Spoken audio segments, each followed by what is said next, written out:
Muy bien, pues ahora vamos a estudiar la distancia entre una recta y un plano y la distancia entre dos planos. Pero veréis que este vídeo realmente es muy sencillo, más sencillo que los anteriores. Eso sí, tenemos que ver una advertencia muy importante, y es que antes de calcular las distancias es necesario analizar la posición relativa de los elementos que tengamos en el ejercicio. Eso que aprendimos hace ya muchos vídeos de la posición relativa de dos planos, de recta y plano, etcétera, es importante aquí. ¿Por qué?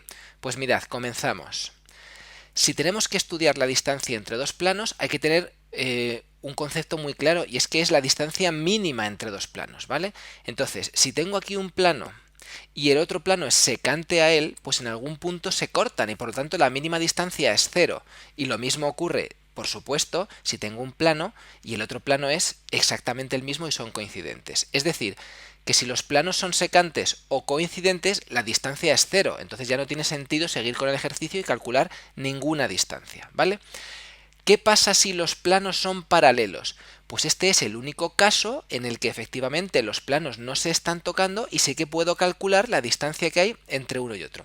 Bueno, si los planos son paralelos, pues todos los puntos de cualquier plano al final, un plano y otro están a la misma distancia en todos sus puntos. Entonces, ¿qué es lo que se hace? Pues muy sencillo. Se escoge un punto cualquiera de uno de los planos, ¿de acuerdo? El punto que queráis, el más sencillo de calcular, coges un punto cualquiera de uno de los planos y entonces calculas la distancia desde ese punto hasta el otro plano, tan sencillo como este. Coges un punto cualquiera y ahora ya te olvidas, este plano que hemos puesto en azul, ya te olvidas de este plano en azul y ya calculas la distancia del punto al otro plano, ¿vale? Que eso ya lo hemos visto, distancia de punto a plano, lo hemos visto en el vídeo anterior y tenía una fórmula más o menos sencilla, ¿de acuerdo?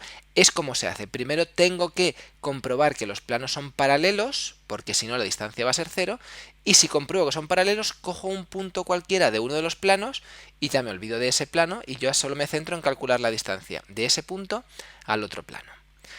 ¿Y qué pasa con la distancia entre recta y plano? Pues un poco lo mismo. A ver, si tenemos un plano y una recta que son secantes, o sea que en algún punto la recta corta el plano, pues la distancia es cero, que es precisamente en el punto donde la recta está cortando al plano. Si la recta está contenida en el plano, pues con más motivo, es que están pegados, el plano contiene la recta y por lo tanto la distancia es cero. Entonces, si la recta y el plano son secantes o la recta está contenida en el plano, la distancia es cero, no tiene sentido seguir operando, ¿vale? Pero si la recta es paralela al plano, este es el único caso en el que sí que tiene sentido que calcule la distancia entre una recta y un plano, ¿vale? La recta sería la de arriba en azul y abajo en gris he hecho como si fuera la sombra, ¿vale? Para que tengamos ese efecto de que la recta es paralela al plano. Aquí sí que puedo calcular la distancia entre la recta y el plano y me ocurre como antes. ¿Qué es lo que hago? Pues escojo un punto cualquiera de la recta, un punto cualquiera, el más sencillo. Y entonces ahora ya me puedo olvidar de la recta y lo que hago es calcular la distancia desde el punto hasta el plano, ¿vale? Ya cualquier punto que coja de la recta, cualquier punto está a la misma distancia del plano, porque la recta y el plano son paralelos. Entonces cojo un punto cualquiera, ya me olvido de la recta y calculo la distancia entre ese punto y el plano, ¿de acuerdo?